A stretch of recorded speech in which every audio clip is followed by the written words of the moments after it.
Christian came back after a morning call. He was on the job very early, had to disconnect some equipment, and then we'll return at the end of the day. So we need to charge the van. So what I do now is, since it's daytime and it's the Canadian smoky has really affected the weather here in New Jersey, because I'm from beautiful Hunterdon County, New Jersey. So what I'm going to do now is I'm going to take both my arrays. I have two arrays, 1.2 kilowatt and 2.4 kilowatt. I got Manny and Mo. And Manny and Mo come from over here. Here's Manny and here's Mo. Manny is a 1.2 kilowatt array on an eco-worthy solar tracker. Installed this 1200 watt array. This is a separate little charge controller for the battery because it needs 12 volt power to charge. So you need an independent power source, and that comes from this small solar panel here. And then we have the wind sensor, and then we also have the sun sensor. Here is Mo. Now Mo is the brother of Manny. Mo is a month later. I just put Mo up because I really loved the way Manny went up and the output that I'm getting. So Mo is 2.4 kilowatt. These are Tailsun 400 watt bifacial solar panels. These were purchased on eBay from JJN Solar for $2,100. Okay, you could not buy one at a... It's a big panel for the eco-worthy, but it's a small panel considering when you look into these 480 watt, 550, even 600 watt solar panels, they are monsters. They are almost like sheets of plywood. This is much smaller. These are 68 inches tall and 45 inches wide. So I ended up having to completely customize the mounting. So this is aircraft aluminum grade power strut. Okay, you need to manage the weight when you oversize the array like I did. So because the array is so oversized, I had to, instead of steel, these are extremely heavy in steel, and in aluminum it'll flex a little bit, and that's working fantastic. I invite you to look at my other video I posted yesterday, because these things were going crazy with this smoky air. So I put a time-lapse video on how these work. Anyway, comment about my conduit. Oh, your conduit looks like crap. You're on YouTube. Are you kidding me? I mean, there's a 1, 2, 3, 4 bends I made in that PVC to make that. I think it's fantastic, and it's up in the air. Because when we weed whack, which you're gonna see we have to do to this corner. Okay, so we have Manny and Mo. 1.2 kilowatts, 2.4 kilowatts.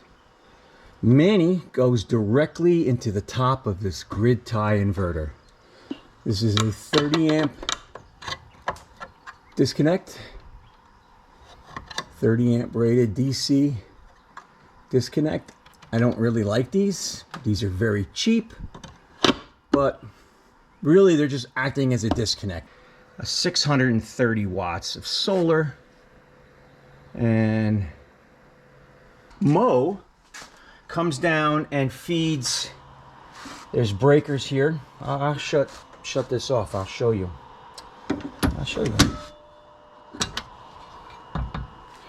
Okay, this one's not used. That's a spare. It's only these two that are used. These are 25 amp rated TRS 25R fuses. I've already blown one of these, a 20 amp, so I upped it to 25 amp. This is 10 gauge high voltage wire coming in and with the ground. So So basically, this guy feeds my Mr. 60 amp charge controller. So right now it's getting 1.6 kilowatts at 75 volts. Comes through to my battery bank. Here's, I got a 60 amp breaker, so I can isolate the battery, which comes around to these two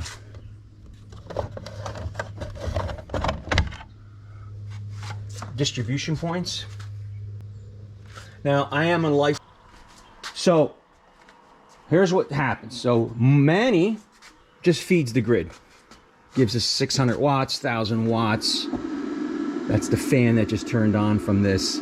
This just feeds back energy to my grid. All right. So I have the main coming from my main house. My grid tie right here is a 20 amp 2-pole breaker. My DC fast charger, this 100 amp breaker, feeds this guy. And here's my emergency. I have an emergency feed. There's a tie breaker handle that's here. That's coming. I ordered one and I didn't like the one that came. I'll show you that in a second. Anyway, these two can't be on at the same time. This is my emergency output panel. So what happens is, if I were to lose power, or I want to use battery off-grid power, these batteries come up, feeds this 225 amp breaker. This is a real breaker. This compared to this, there's no comparison. This I trust. This I don't trust. Trust the fuses. I trust this GE breaker. GE breaker. These are rated for DC. Says it right on there. Make sure it says DC rated right here. 500 volts DC. Okay. So these can put out 100 amps each, these batteries, maximum. It's a 125 amp breaker on each one. So I've got 2-aught THHN cable, positive and negative from each battery, coming up and feeding the distribution bars. From that, I've got the 2-aught, and again, this is a railroad cable, it's called. People call it welding cable, battery cable. The real definition is railroad cable. If you look at the National Electric Code, it doesn't say welding cable, battery cable, it says railroad cable. This is THHN, this is railroad cable.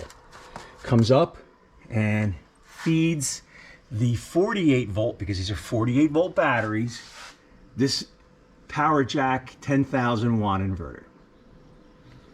The 10,000 watt inverter, once energized, which I can do, let's do it right now. What's nice about this system, I can just turn stuff on because I've already done the tests, okay? So if I want to turn that inverter on, I just turn this on. And here is my emergency output. So the light went on, and here is the inverter output. So you can see it's 225 volts, got 0.125 amps, 26 watts going through it. If I unplug the light, you can see the load go off. Saying there's no load because there's nothing plugged into it. Now, the only thing with this meter is it comes with only one toroidal coil. So you're only monitoring one leg of the 240 volt. So if I plug in on this, because I have two different circuits here, I've got one circuit here and one circuit here. outlet. Two different circuits, two different neutrals, two different hot wires. This one has the meter on it, this one doesn't. That's why it says 0. So if I plug it in this guy, boom.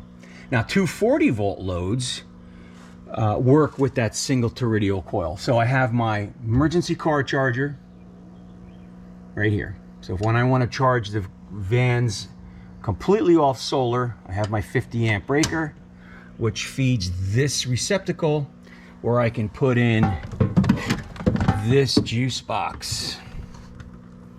Okay. Now I'm finding that this juice box, and that'll be the next video, takes a lot of power. Now there's a CP signal on these. I have to test that. That pulse width signal, that CP signal, is what determines how much current comes out of this guy.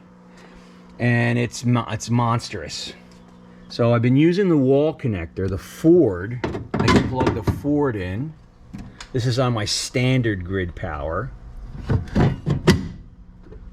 This is capped at 1,000 kilowatt pulse, 1,000 hertz, 1 kilowatt signal, which will cap this at 31 amps AC. So this is capped at 1 kilowatt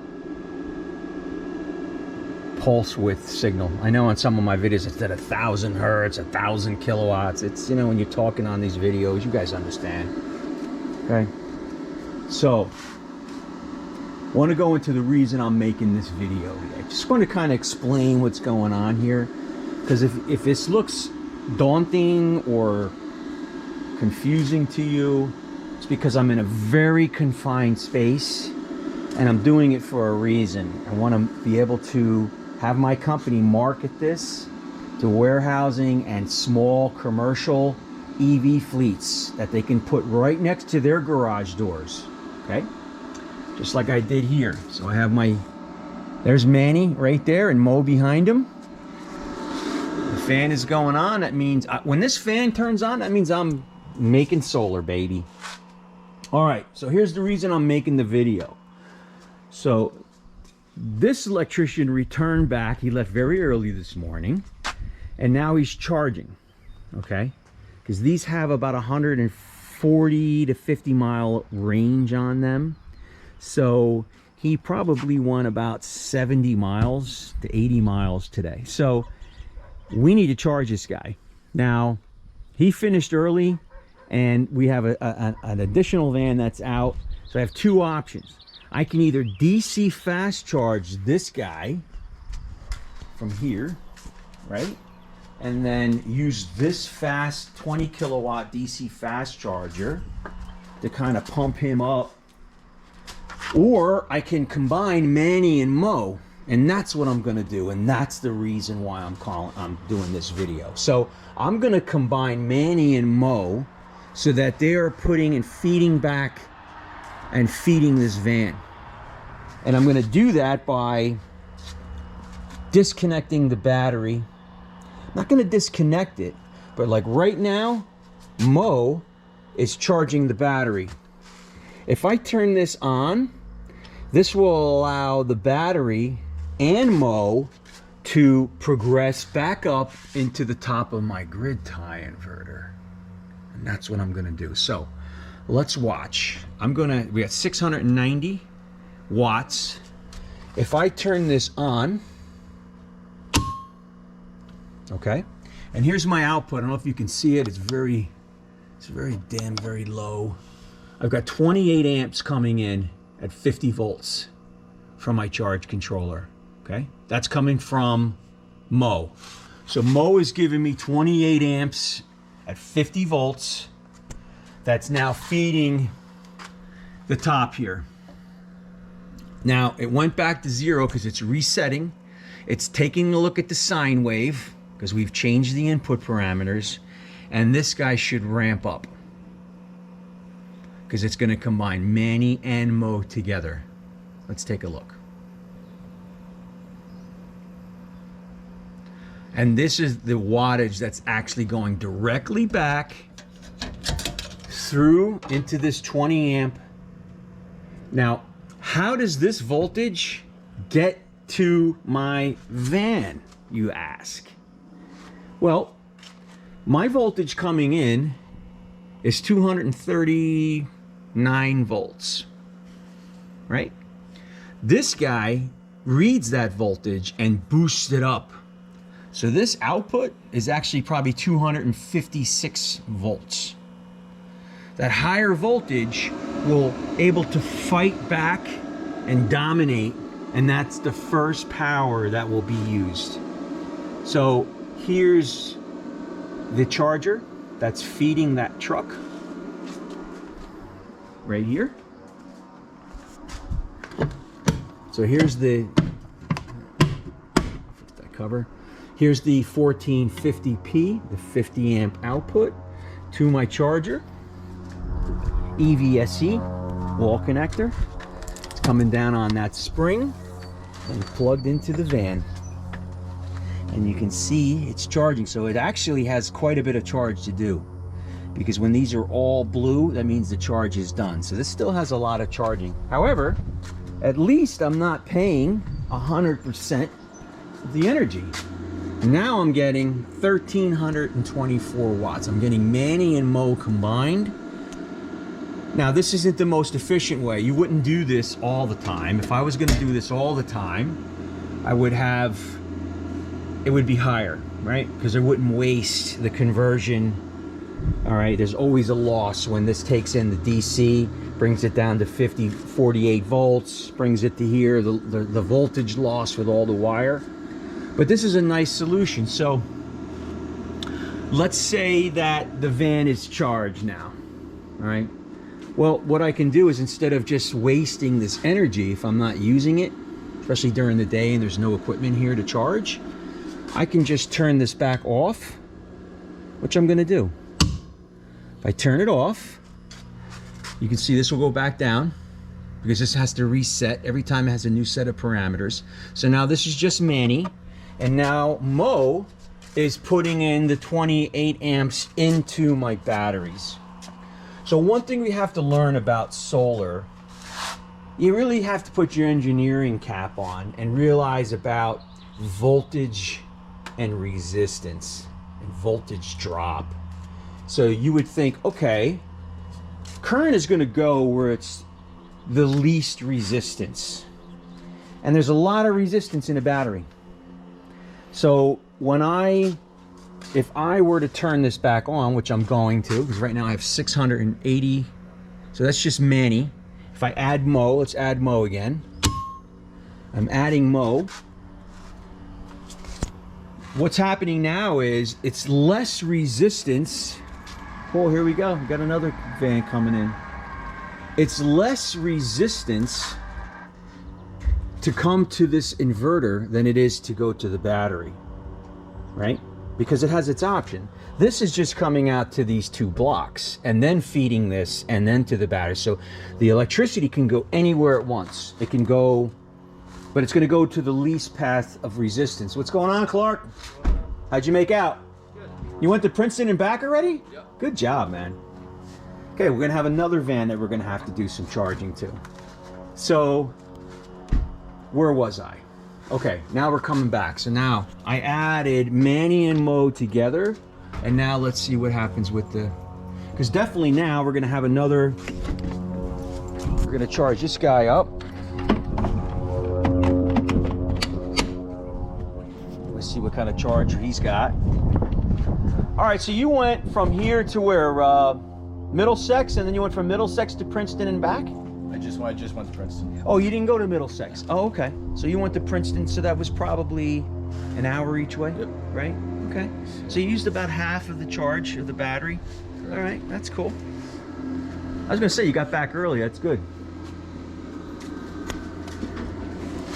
So now we've got even more reason to put Manny and Mo together, because now I've got two vans charging, and I might as well get as much solar as I can to offset it. So stand by, stay with me, watch what we're gonna do, learn with me. I'm gonna put all solar on the roof, and we'll be moving forward together. Join us. It's Garrett, EV Charger. Clark, say goodbye. See ya.